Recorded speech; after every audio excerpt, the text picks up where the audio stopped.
keep that in the back of your mind about how you can run water in a different end of the system than you think you can, because someday it might save you a bunch of time and trouble.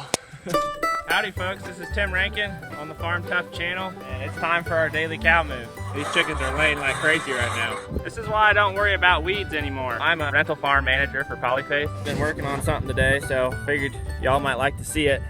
We had a few problems yesterday, so I figured y'all might like to see what I did to fix it, and then if it ever happens to you, you'll have some ideas.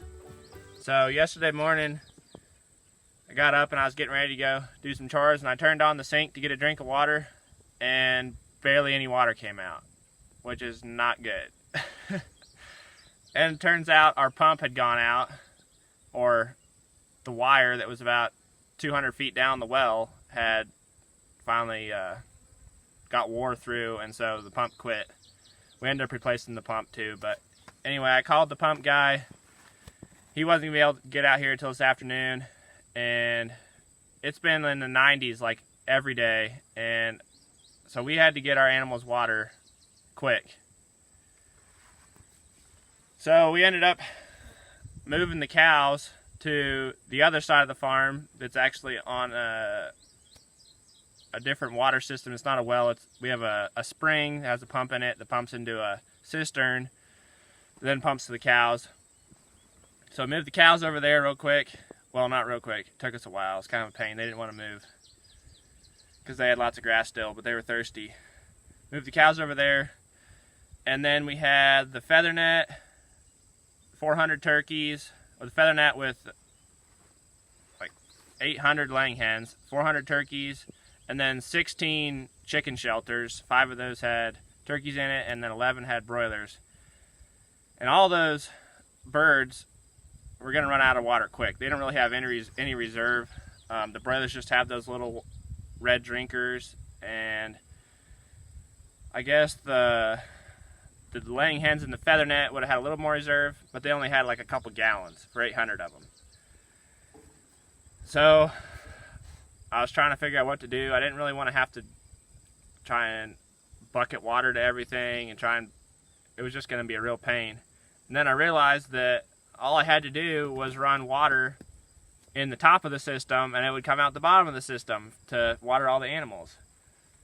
So I came up here on the hill. You can see we've got the broiler shelters are way down there, but pretty much the whole farm is downhill from us. So I brought this little cow water tank up here and just ran a garden hose out of the bottom of it, just like I would be setting it up for the cows, to our water point on the side of the field.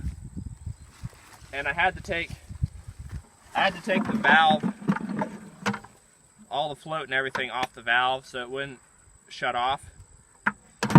But if I fill this water tank up, it'll just run water in the top of the system and give pressurized water to everything else. Though, I mean, like 10 or 15 psi, not very much, but that's plenty to run all the chickens' waterers. So I just drove over to the other side of the farm with this 250 gallon stainless steel tank.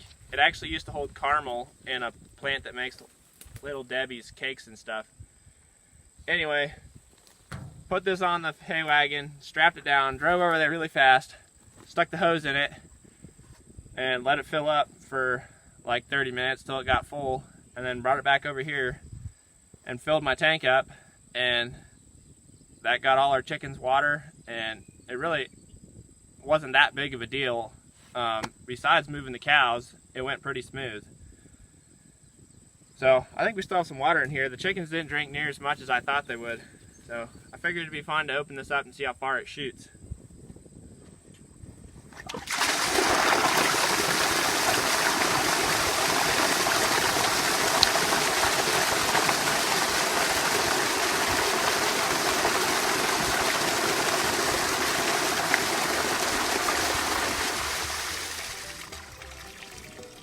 Wow, there's still quite a bit in there.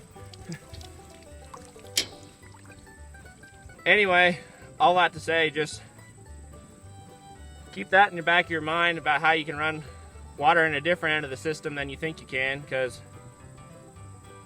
someday it might save you a bunch of time and trouble. Before you shut her down for the night, be sure you do yourself a favor and check out our Leatherman holsters at farmtoughleather.com.